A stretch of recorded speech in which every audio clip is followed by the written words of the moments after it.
Xande. Yes, sir. Yeah, we've all been through some trying times. Wouldn't you agree? Oh, everyone. It's nearly impossible to not. Yeah, and I would consider these defining moments in our lives. So when I say that, does any point in time in particular come to mind for you? Well, depends what type of challenge are you talking about. Business, life, experiences, the thing about in the fighting business, especially me being, from Brazil and things like that, I think there's so many things in the language, the culture, the uncertainty to like, am I making the right choices? So for me, I think the pivotal time in my life is when I realized that I wanted to move to America. I grew up in a middle high class in Brazil, so no issues there. Good family, went to school. I graduated in military high school and went to law school for 3 years. So that's when the opportunity to move to the U.S. came. And it's not like it's today. Like if you look at Jiu Jitsu today, right? The business of Jiu Jitsu and martial arts is already very established in a certain way, right? Everybody knows about Jiu Jitsu, UFC and all of that. Oh yeah. So for me, when I moved, I didn't move. I came and I locked the school, right? And I said, okay, I'll go. I'll do some English, get the English going. I already spoke English. My grammar was really good, but I couldn't really speak. Was that incorporated in your life growing up? Oh yeah, yeah. It was interesting because my mom you gotta learn English. I'm like, for what? I'm never gonna use English in my life. I'm gonna work and be a lawyer or be an architect, whatever. Yeah. So yeah, and then I spent 6 months, and then I came back home, and then I spent 6 months. I moved first to Toledo, Ohio, right, like the Midwest of America. What spurred that on? Why Toledo, Ohio? I have a really good friend, Chris Blanky. So my brother came first, and he was doing seminars. And the first time I actually came to the U.S., I came to Philadelphia, and then we did a little tour. And the guy that lived in Toledo, we connected. He's an older guy, super fun. We drank together, had fun, and then he's like, "Well, I'm looking for a instructor." I'm like, "Well, I'll go." And he was like, "What?" Like, out of everybody, like, yeah, you're coming. I was like, "Yeah, why not?" So that was just like, it was a shot in the dark because Jiu-Jitsu wasn't really what it is today. What time frame was that? 2002. 2002, okay. Yeah. So, like, in Brazil, we're considered like criminals, right? Because, you're like a gangster, because you're a fighter, and you create problems. And every time, something happened good, nobody put it in the media. Like, someone punched somebody, they call it pit boys. You know what I mean? Like pitbull. Yes. Because there was like the whole stereotypication of the fighters, So, yeah, and then next thing I know, I'm in a different country, learning the culture. The language was okay, I could speak, but more like the culture, and also Midwest is very America. Totally. It's not like you're in Florida. Cornbread. Or you in California or maybe New York or on the coast where like there's a lot of influences of the Latinos, the Latin community. And and then I'm trying to like talk on the phone with people.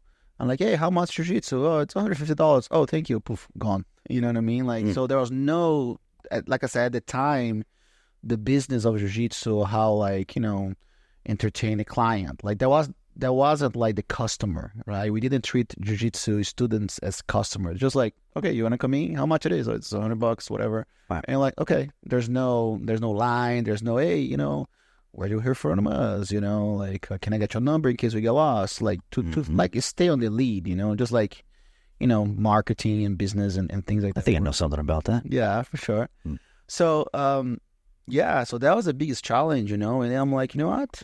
I don't know where this is going to go, and I don't want to be a lawyer, and... So you were at a turning point in Ohio, right?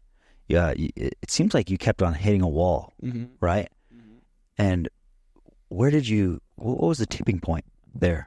When I started to get the hang of it, I started like just learn things on my own. How long did it take you to get the hang of it? Well, we're still working because I don't think we're lifetime students. Okay. You know what I mean? Yeah. Still, even today, like the way, like now it's just different. Back in the day, like I did like yellow pages.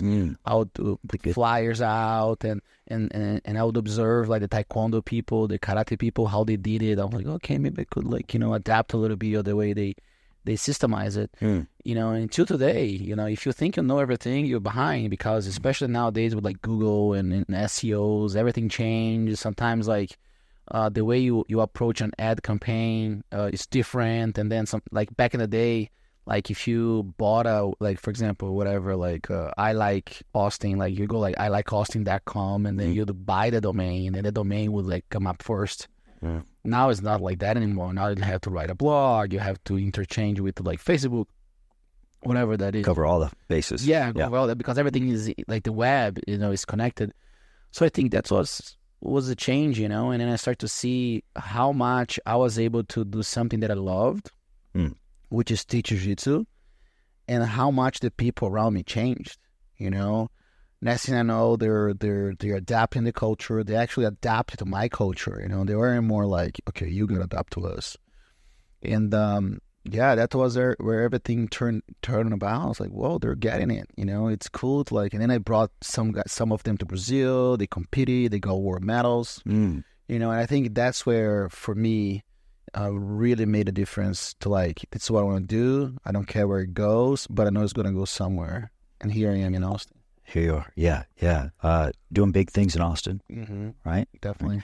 What's the latest highlight in your business building, entrepreneurship here? The school is done. I think the way the school's right now, I had a capacity about maybe 350 students. That's the goal. But with we just expanded the new mat. So now we have 2 mats. Now we have about 8,000 square feet facility. That's big. Yeah, probably the biggest one in Austin for sure, as far as like space. What's the address? 18. Okay, now you got me. Just put 6 Blades Austin. 6 Blades Austin. Yeah. It's big tournament coming up. It's 2 numbers, November 19th. Big tournament coming up. There's a tournament in Austin. Yeah, it's gonna be a IBJJF Grand Prix. I won't be here. Oh. Yeah. Where are you going? I'm going to Idaho. Okay. Yeah, for seminar. So pretty much, the main thing that I do with the 6 Blades brand, we are in about 17 countries now. Yeah, so 17 countries, my brand is there, and Austin is the headquarters. Okay. Is a apparel company? No, 6 Blades is... Yeah, tell me more about that. The brand is the Academy brand. Got it. Oh, you're kidding me. You're in 17? Yeah, so Brazil, Europe, Asia. The only continent I'm not yet is Africa. But I got people from like Angola, Morocco already, like in Egypt, kind of contacting us. It's just that I don't want to just like spread too much now and not be able to reach it, because now you're talking about international business, international law. I need to be able to like... accommodate, and don't want to go under the table with things. I don't like doing things this way. And also, identify where. So my biggest thing with 6 Blade Jiu-Jitsu is understanding the cultural in each country. I think that's the biggest challenge that I face, because what inspires someone to train Jiu-Jitsu in America is not the same inspired guy, in South Korea. Makes sense. You know what I mean? So I think those are the things that I'm really working on. How do you research that? Full 20 years of doing it. So I've visited, I don't know, probably 50 some countries, all with jiu-jitsu, teaching. Yeah. I've been in the Middle East, Europe, China, Russia, the Arab countries. I've been in Bali, Philippines, Japan, New Zealand, Australia. I've been everywhere.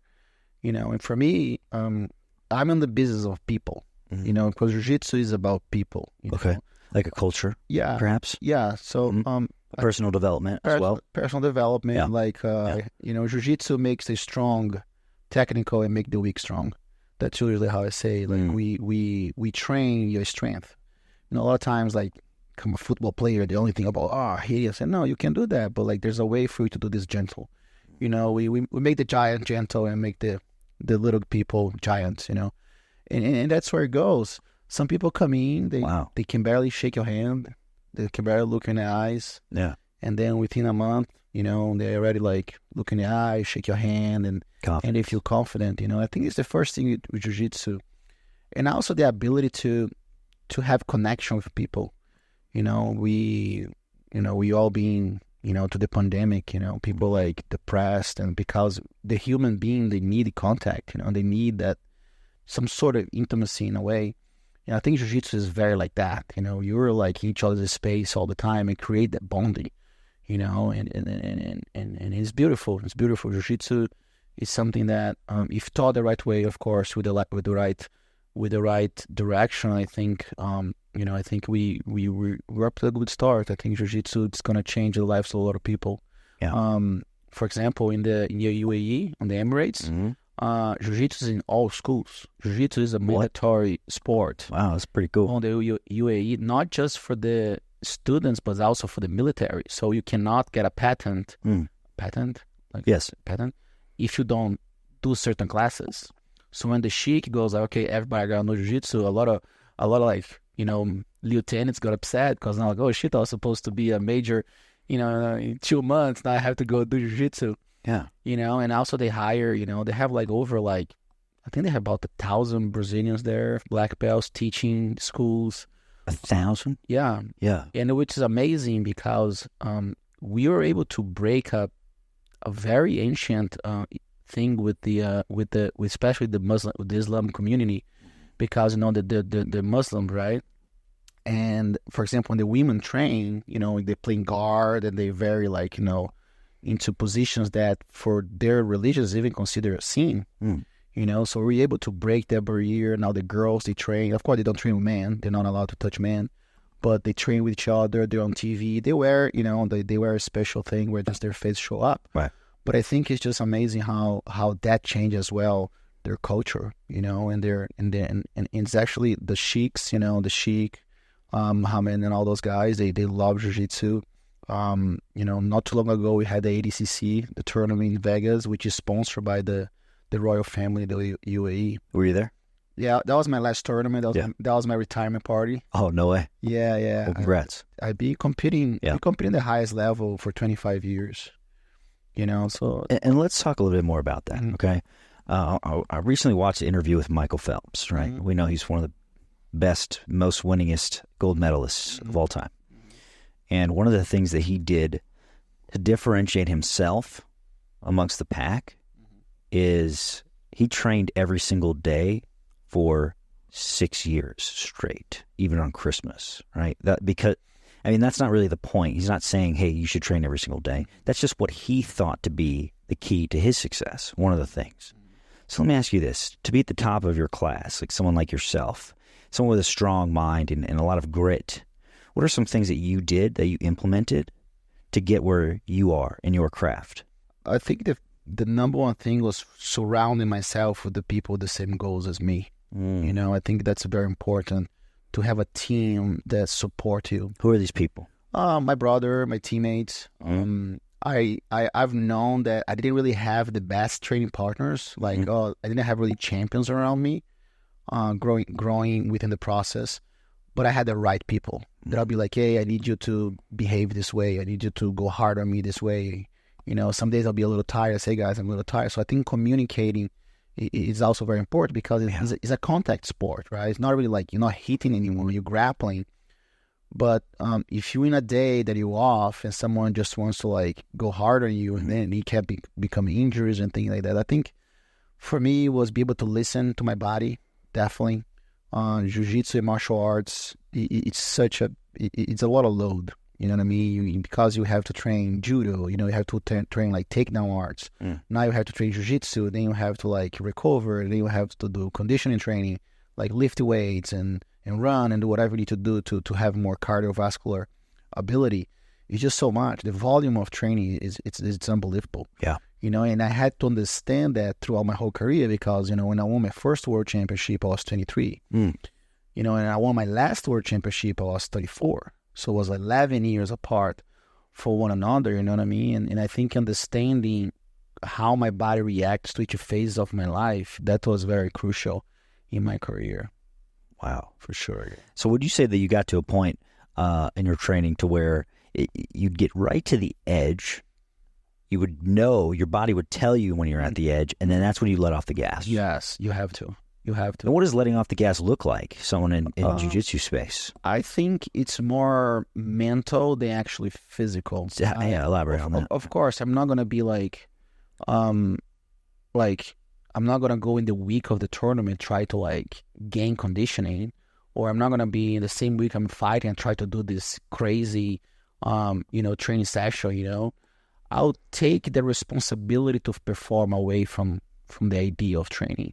So usually there's a lot of volume of training, and then you drill things and you talk strategy, and then for me, what worked a lot is I would put in my mind, I had this week to perform. This week, don't be in front of me. I'm going to choke the heck out of you.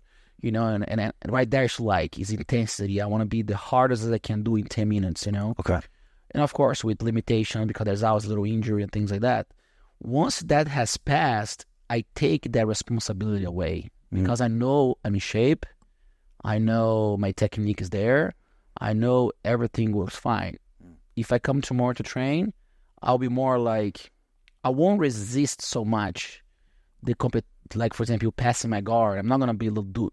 I'm not going to go everything it takes. I'm going to run around, grab your leg, put it down. No, sometimes if you beat me there, okay, now I work my defense. Yeah. You know what I mean? Yeah. So you start all right, I'll work my defense, not a problem. You know what I mean? I know when I flip the coin, I'll be able to perform at my highest level. And I think that came with experience, So like I said, there's moments, and then sometimes, because I think it's stress, a lot of people tell me hey, what do you do for recovery? I'm well, first of all, I treat my brain. Yeah. Because you can do now there's a whole thing of recovery, right? You see people do cold plunge, and things like that. And the infrared saunas. Yeah. Well, yeah. But it's not going to work if you're on your phone in the infrared sauna, look at news that you hate. The cortisol is killing your body. You poison your body with information, with stress, that the hormonal answer to your body is going to be very, very bad for you. You can do 10 cold plunges. If in your brain you're not really meditating and feed your emotions with the right thing, you're not going to recover anything. So how do you unplug?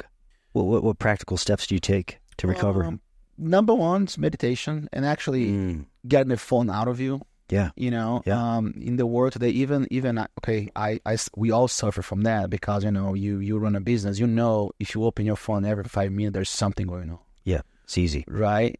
So our brain is always there's something there. There's something there. Grab the phone. There's something there. There's an email. There's a DM. There's a text message. So it's this constant battle. It's just one example. Sure. You know what I mean? So be able to all right, I wake up. How do I want to feed my brain when I wake up? I want to grab my phone right away and see the boobies? No, you want to take your time. You wake up, get your coffee. I'm very I like to feed my senses, right? So I wake up and I open the window and I let the the sun comes in. Now my brain, oh shit, it's during the day. Now my brain's okay, it's not a light, it's actually the sun. Yeah. And then I make my coffee and I enjoy the moment of grab. Some days I just push the button on the espresso. I won't lie to you about that. But sometimes I like to grind my coffee. Now the smell comes in. So I enjoy the experience of waking up and take my time to do things, and that's for me is meditation already because I'm feeling my senses. Yeah. So now it's the smell, is the I go and I pet my cat a little bit, you know what I mean? Now the touch, you know what I mean? And I think that's the things that help you because everything in life is discipline, right? So you're not gonna, Xande, do you meditate? I'm yeah, sometimes I meditate in the car. I literally drove all the way here 20 minutes. I had no radio on. The radio was off. I was just enjoying the trees, the traffic and coming in here when you go to the Zilker, it's beautiful. So I enjoy those things, and it's a meditative state. And I think that's a valuable lesson that a lot of people don't understand. Yeah. And that's really helpful to know that you can get into that meditative state without having to sit there with your legs crossed and your hands out this. Everybody thinks about that. Right. There's no preparedness. Sometimes when I do an interview, I'll just put my phone aside and I'll just literally until my guy show up. I don't attach any thought. I take things away, So you're proactively doing less. Yeah. With your mind. Exactly. And being present. Exactly. And that's, I think, is the worst thing that people do. I'm going to give you an example. I was in a camp in Montana, right? So it's a little camp. It's literally a whole week. The phone doesn't work right. Going to the city is like an event. Right, you got to drive. We are, have you been to Montana before? No, but I know it's big and a lot of mountains. Dude, beautiful. So we're there. So the first day, we finished training, and then we had a gorgeous breakfast, and then there's hammocks around, and then there's like, the trees and all that. So like you're contemplating, right? You're just looking at colors that, like you work in an office, right? Everything is a square. Right, so thankfully I have a window off. Yeah, but right, yeah, but you know what I mean. But now you got to see the green color. You know what I mean? Like you actually got to like see the blue of the sky and the forms. So so I'm sitting down, just like I had this little book with me. I'm just kind of like going over it, and like I was more like, I said, maybe I should take a nap. Or now I'm like literally thinking, what type of nothing I'm gonna do? Yeah. And the guys come to me and say, Xande, can I make your question? He's like very like serious. I was like, wrong. Like, I said, what do I do now? I'm like, what do you mean? What do you do now? I was like, I don't know what to do to myself. I'm like, aren't you doing? Like, are we talking? Is that what I'm supposed to be doing? I'm like, what do you mean? And he said, well, because when I'm back home, like, I finish eating and then I'm on my phone and then I'm looking for this and I'm looking for that and I'm looking for that. I'm anxious. Like literally, I could see the guy's struggle because he cannot do less. Oh, I say, let's do this. Close your eye for about a minute, and as soon as he closes, I can see his eyes moving like crazy. I can see like twitching. Yeah. And I say, how do you feel? He's like anxious. I was like, see, sometimes is unwinding is super important, And I think that's what happened with a lot of the pandemic. People just couldn't deal with themselves. You know what I mean? Because they're so used to like, what's next? What's next? What's next? What's next? You know what I mean? And they stop thinking about, sometimes not what's next, what's now. You know what I mean? Let's think what's now. Well, sometimes just pet your cat, drink a coffee, savor that, even food today, you know what I mean? Okay, what's the fastest way I can make food, Well, let me cook a little bit. Maybe once a week. Let's start with that. Once a week. Sometimes what I'll do, I'll grab my steak and I'll leave my steak there for a minute. I grab my thing and I'm thinking and I'm praying. I'm praying, but like I keep giving good energy to it, and I grab my greens and I savor the moment. Of course, and you eat for like 3 minutes and that's it. Yeah, that's true. But I think where we lost a lot in the immediate society. You know what I mean? I swipe right, I got a date. I push a button, I get food. You know what I mean? I put a thing here, I get music. You know what I mean? Sometimes, like, how many people now play an instrument? No one plays instrument because everyone's doing Spotify because they don't have time. You know what I mean? And then you see like how people complain about like your kids. I'll say, look, I am educating my kid. Like I have a 13-year-old daughter. I make sure I have time for her. 2 days go by, sometimes I don't see her. I was like, okay, today I got to stop with her at least for 30 minutes. And I sit down with her and say, hey, how's it going? How's your day?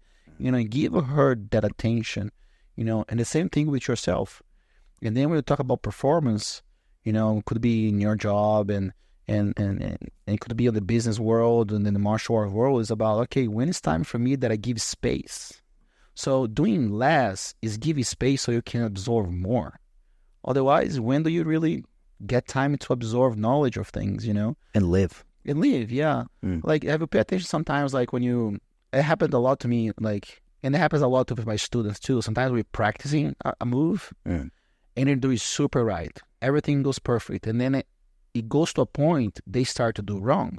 And then I can feel their frustration. That's when I stop. It's okay, guys. I know, get water. That's it. Da-da-da-da-da. I say, I don't think I get it. I'm like, it's okay. Knowledge comes with the rest.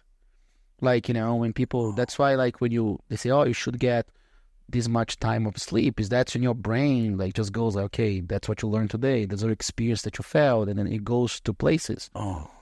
Like whatever, your part of the body that your brain, that is the memory, the part that's the short memory, whatnot. Yeah. So I think that's very important that people miss that a lot, be able to allow your brain to just unwind because it's a computer And our computer is like working, 24 hours a day, 365 days in a year. When do we turn it off? We don't. And you see children today, like I think the pandemic nowadays is ADHD, well, deficit of attention deficit. ADD, ADHD. Yeah.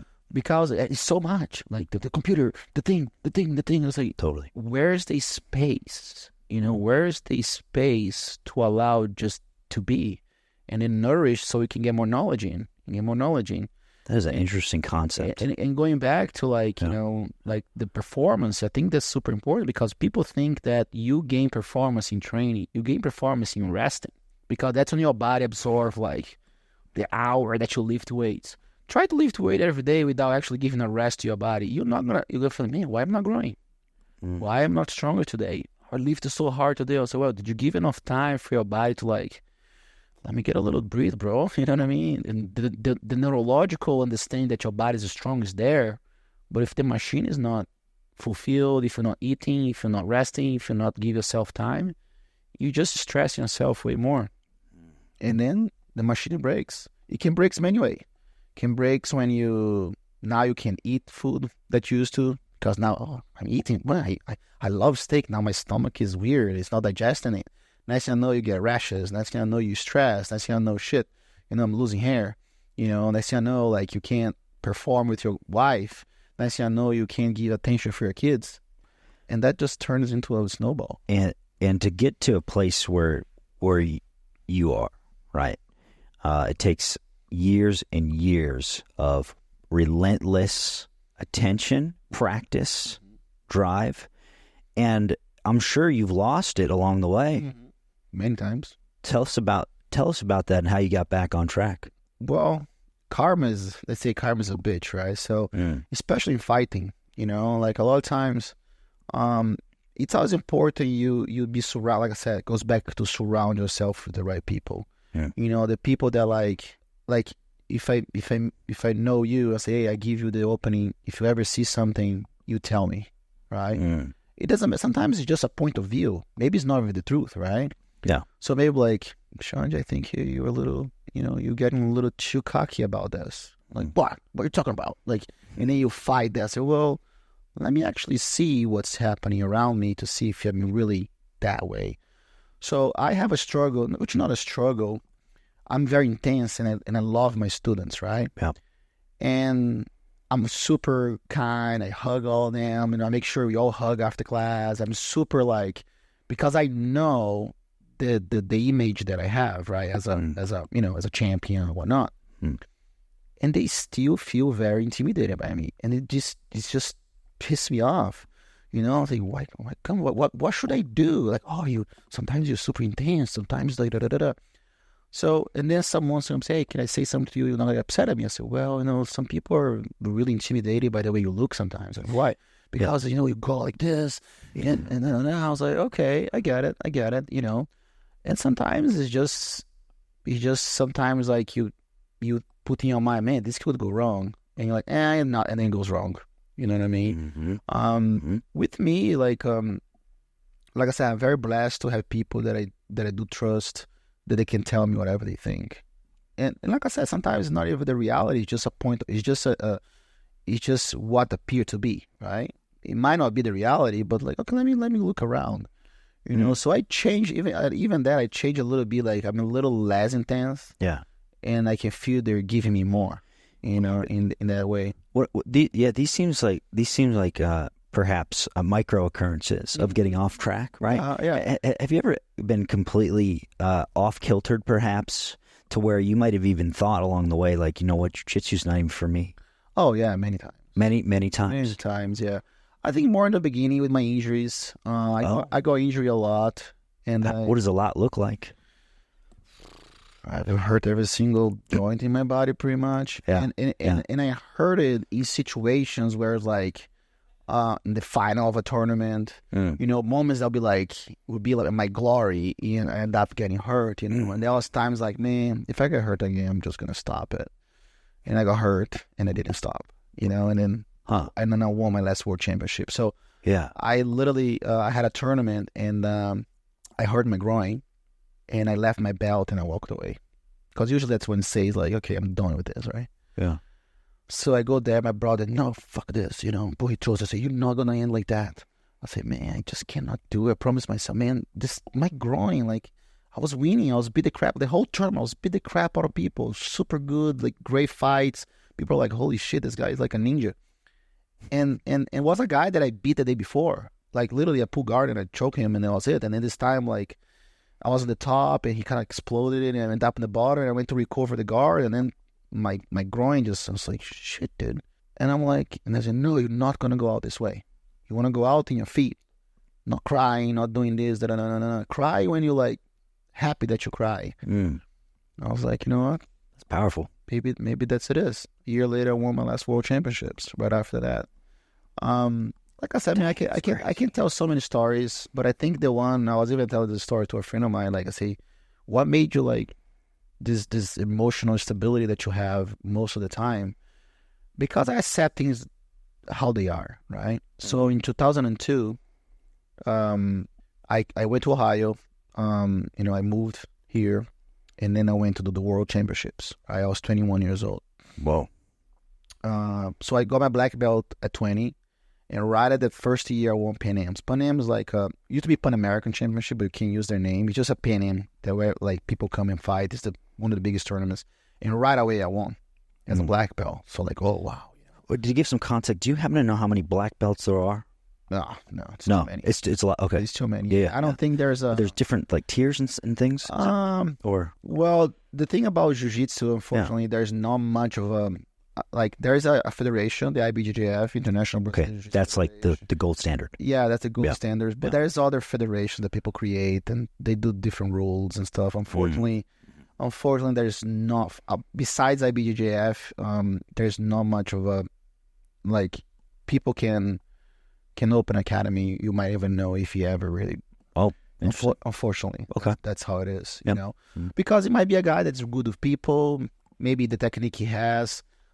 Maybe the way he does his school, like he doesn't allow people to go outside. So there's a lot of little drumming like that, little dramas like that. So like I said, those pivot points that keep me grounded. So one time I fought.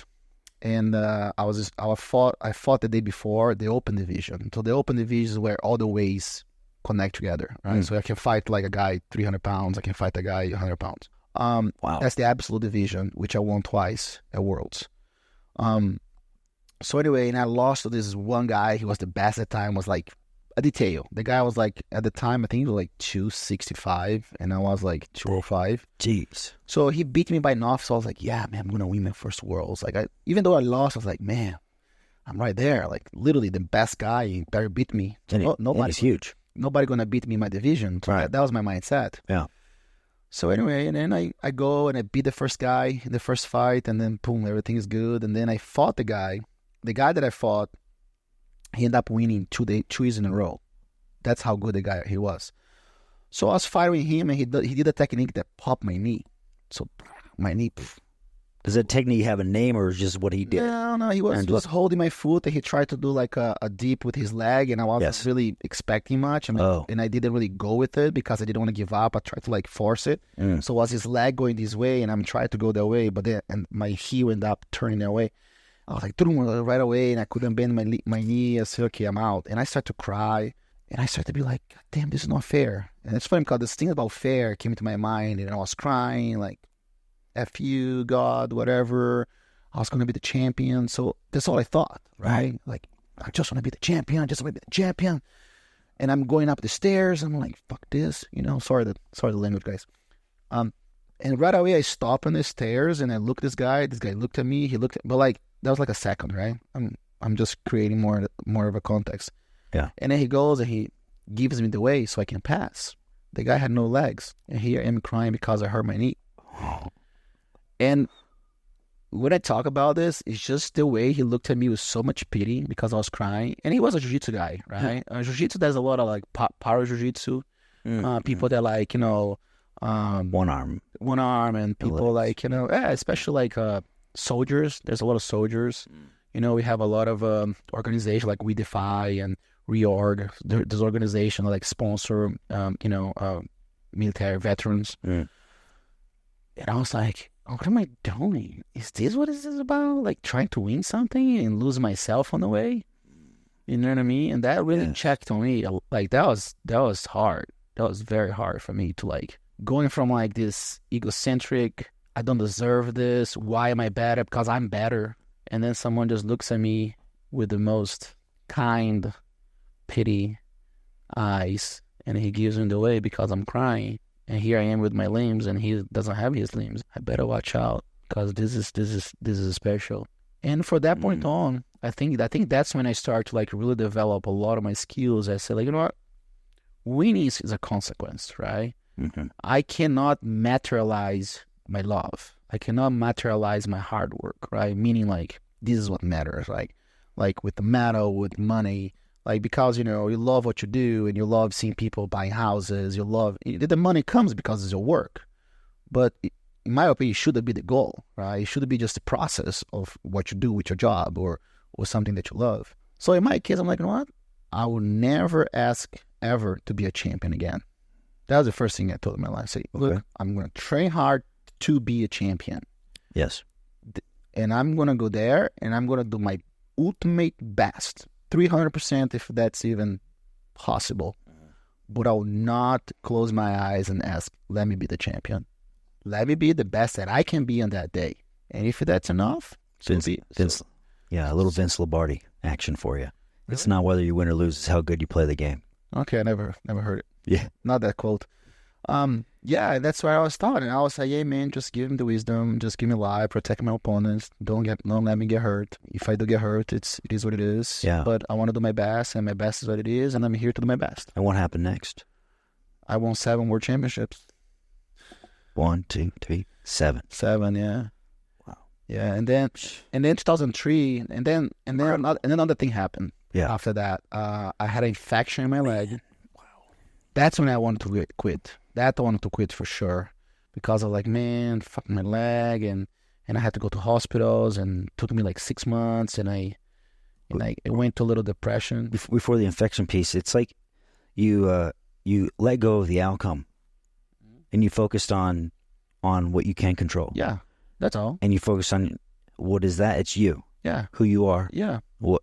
Oh man, that's pretty cool. Yeah. Yeah. Because what am I gonna do? We just have this life. Or whatever, you know, we believe it's after, we don't know. This is a gift. Right. This is a gift. Why am I going to look outside validation? Like, I tell people, you are only the champion on the moment your hand is raised. By the time your hand is down, you're not the champion anymore. You were the champion at that moment when your hand is raised. For the moment your hand gets out, that's the past. It's not, you were the champion, but you can be a champion if you act like one. I know many champions that they never won a gold medal, but for me, they're like amazing. I listen to them. They have so much wisdom. You know what I mean? And there's a lot of champions that the only thing they are, champions. Nothing else. That's all you are. You are the medal. So you materialize your whole existence into this golden thing. Someone could say the most valuable thing is bronze. It happened to be gold, you know? And yeah. And that's not even in alignment with what you're saying. What seems like is the BJJ culture, right? To be materialistic and all that. It doesn't seem like it's in alignment. Well, the thing is like they lost. The thing with Jiu Jitsu, that's the part which is my biggest critic, you know, because there's no more schools. They're just gyms. You just go there to learn how to beat ass and look yourself in the mirror. There's no more. That's why the 6 blades. The 6 blades. It's a nice shirt. My brother and I. You designed that?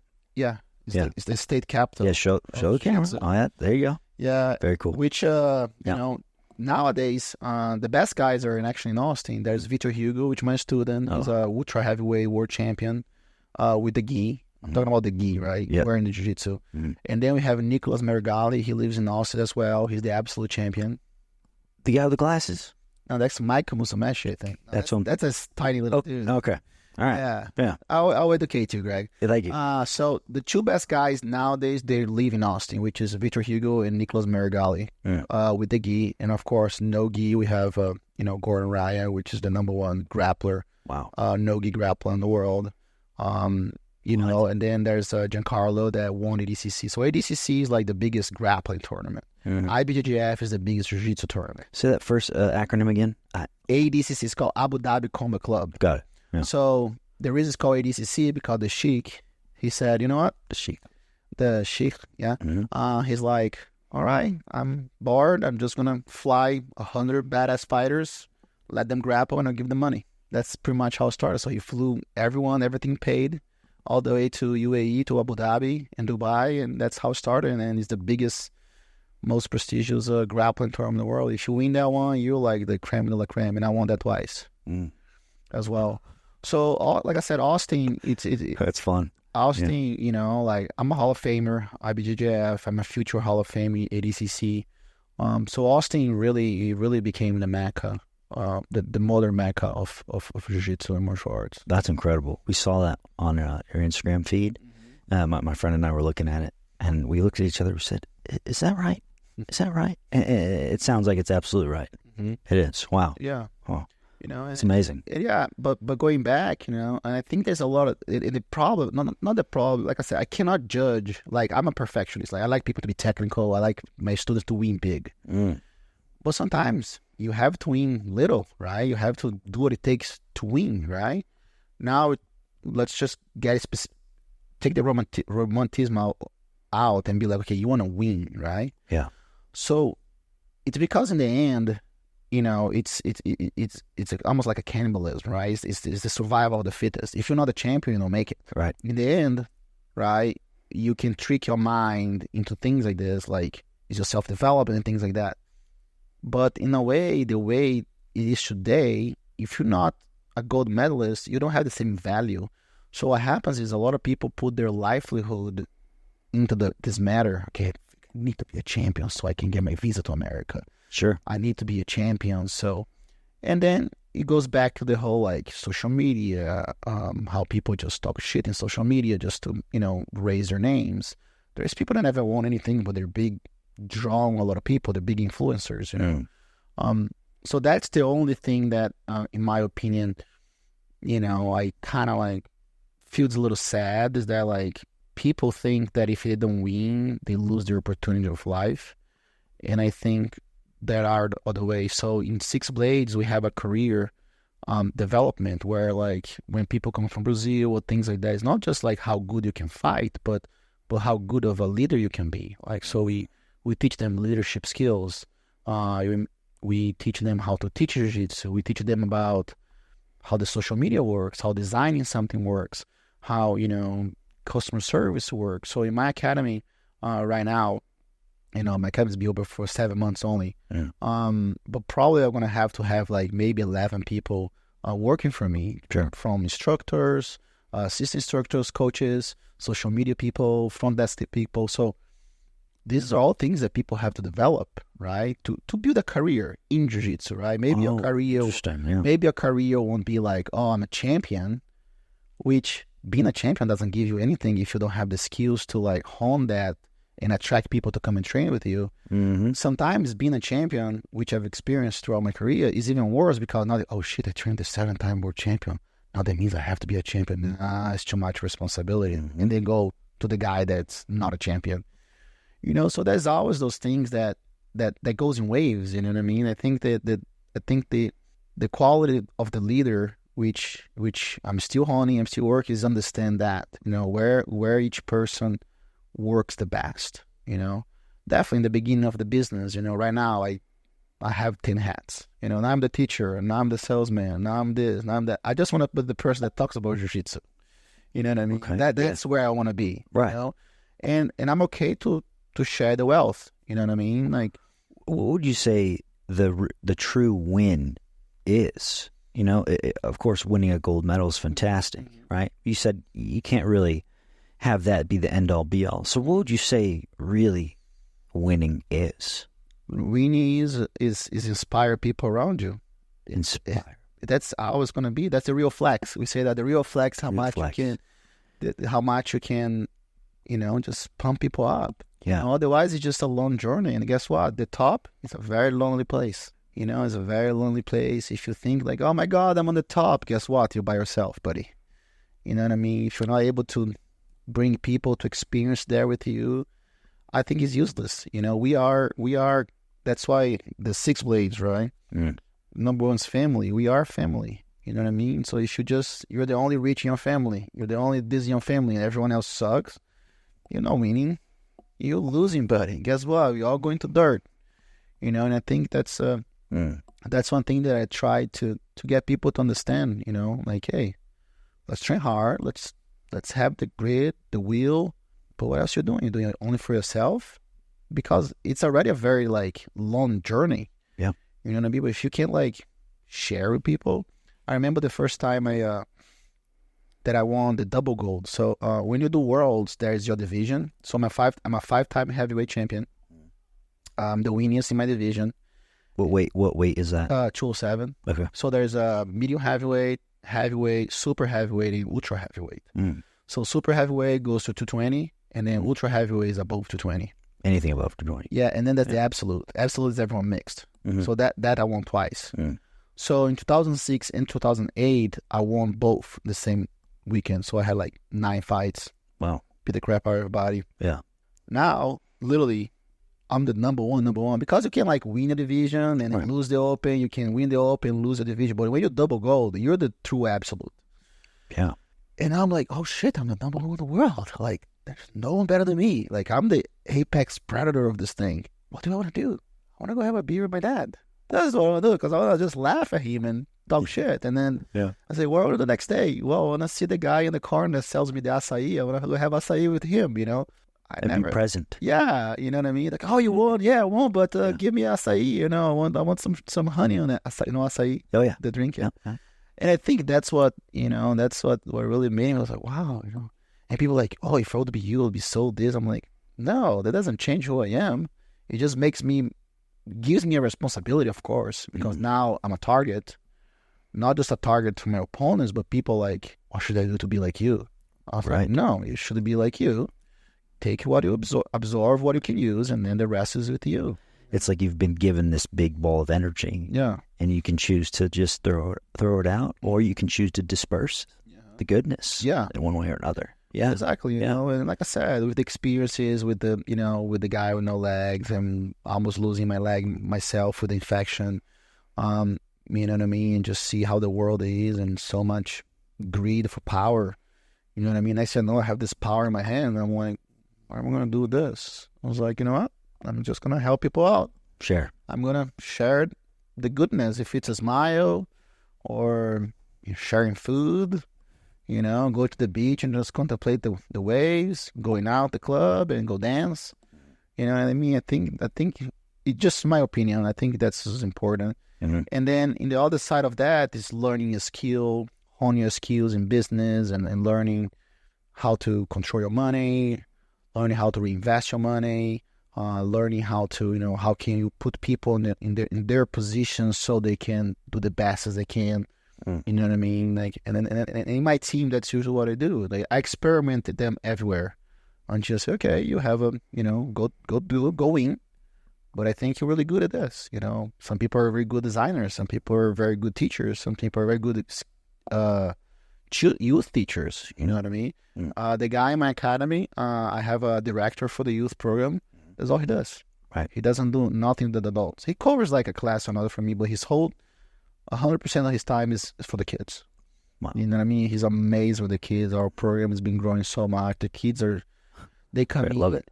They come in, they're so shy. They can't even look in the eye. And I know they're little monsters. Like, they so much energy, so beautiful. You know, some of them, they're very like, you can see how Jiu Jitsu taught the right way is important for them, because it does really, we honing the next generation that's going to carry for us, you know what I mean? What are we going to leave for our kids, you know what I mean? Yeah. It's a terrible world. No, let's build them, you know?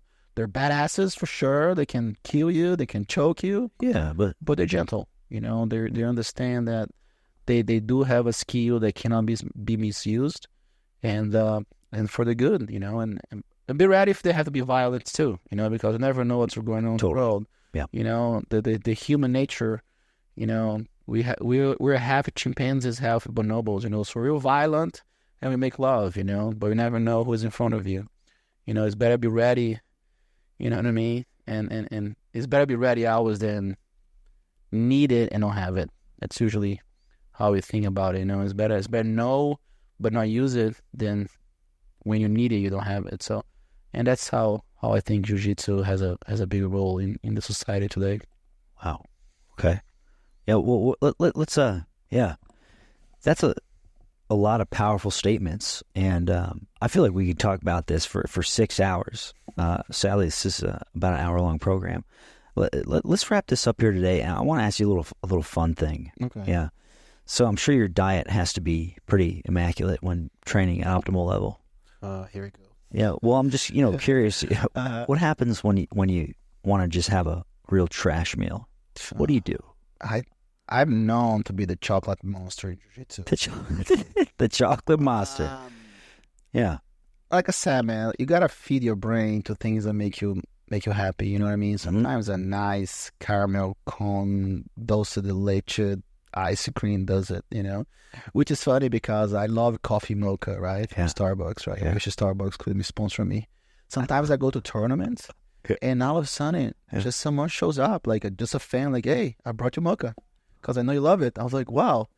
You know what I mean? Wow. That's like, it makes me cry sometimes. Yeah, it's like, amazing. Wow, like a random guy. Like sometimes like a couple, like I think sometimes I feel like I'm like even though I'm not in a relationship, but I'm like a couple counselor because I do a lot of privates with couples. Yeah. You know what I mean? They come in and sometimes like, "Hey, my wife said you like mocha. She follows you on Instagram. Here's your mocha." I was like, "Whoa."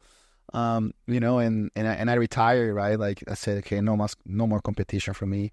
I can compete in master divisions, but I'm going to take some time off. Like I said, there's all that business thing that I have to figure out, especially with international, the way the world is run nowadays. I have to figure that out.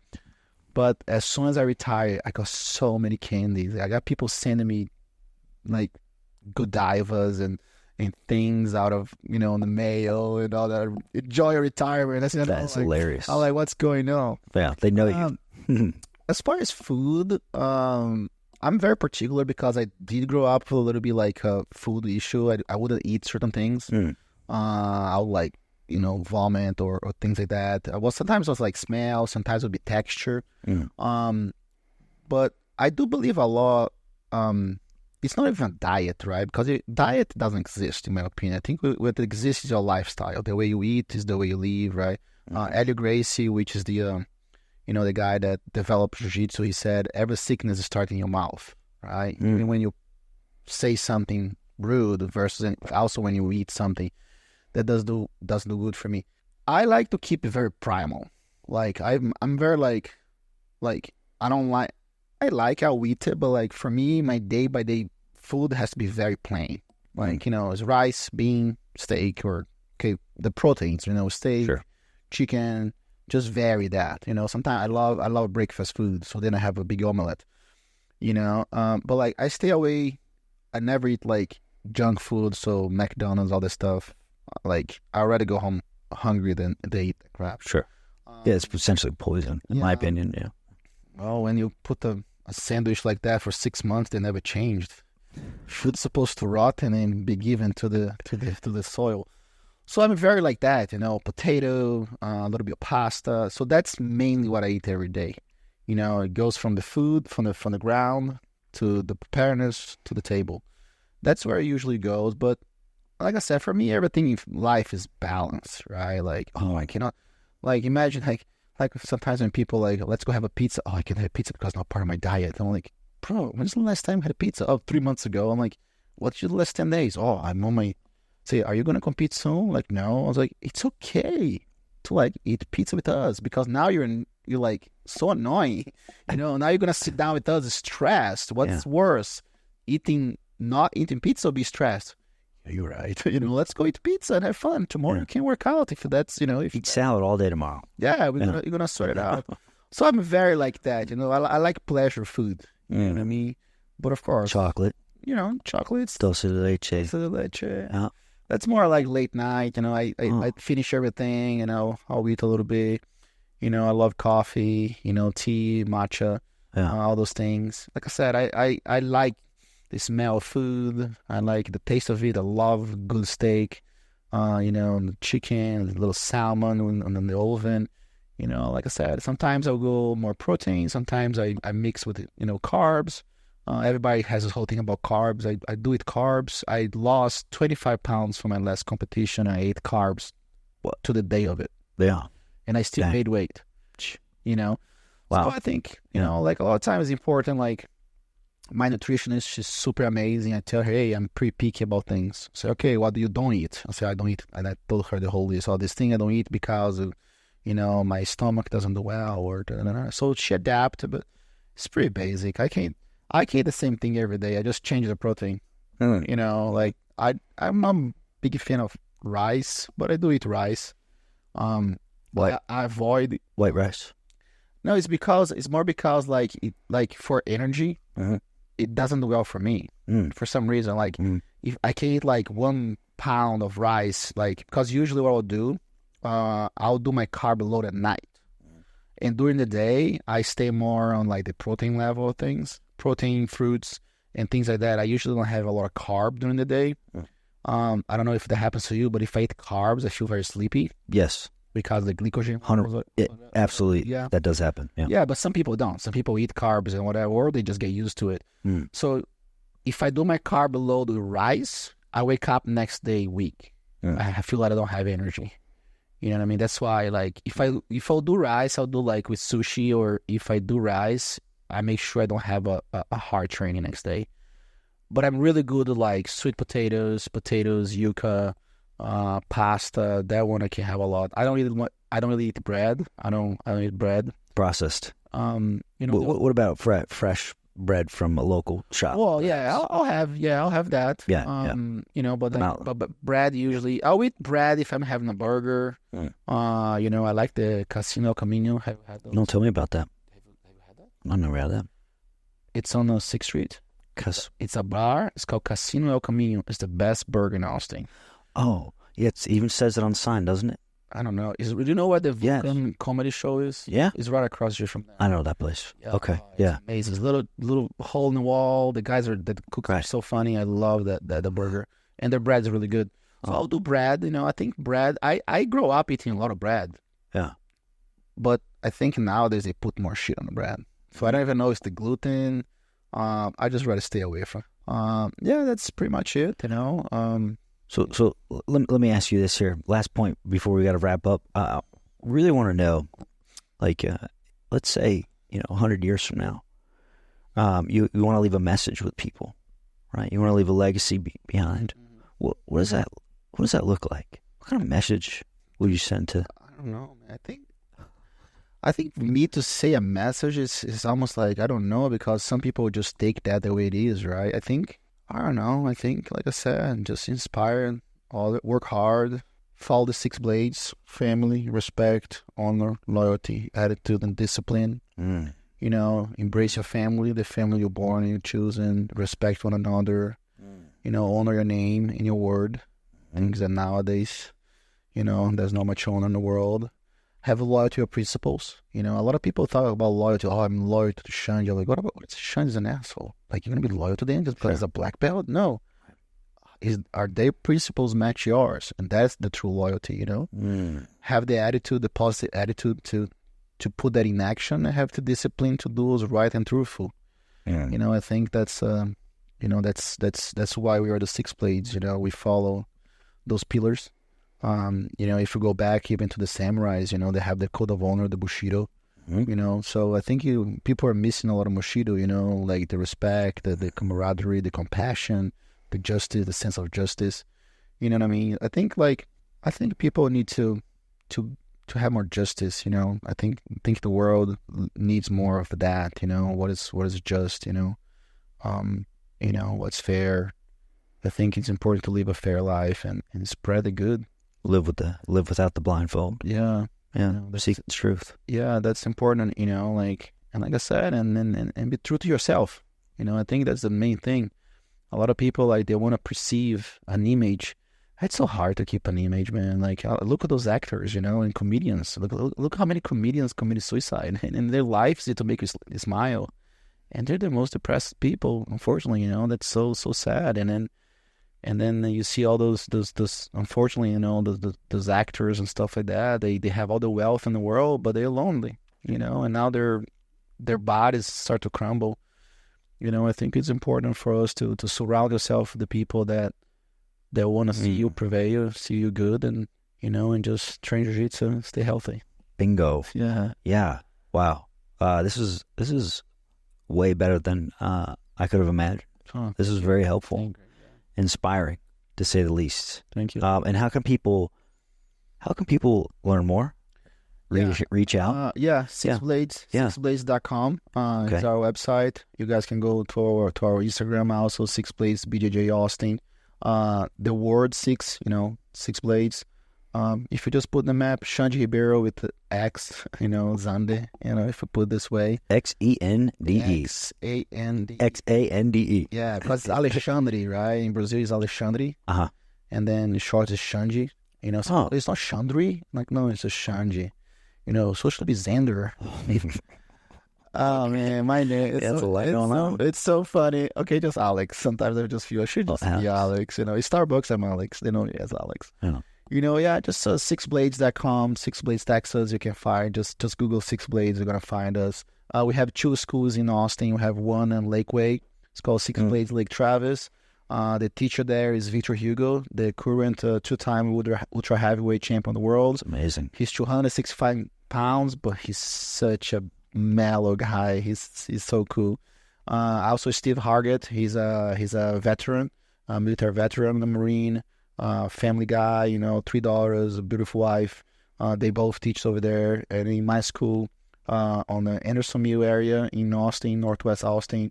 I'm there every day. You know, me and my other coach, which his name is Alex as well, coach the kids. So just type Six Blades on Google and you'll find us. Heck yeah. Awesome. Well, thank you so much for sharing these inspiring words. Thank you. Thank you for the opportunity. You heard it here first. I'm your host, Greg Carlson. Till next time.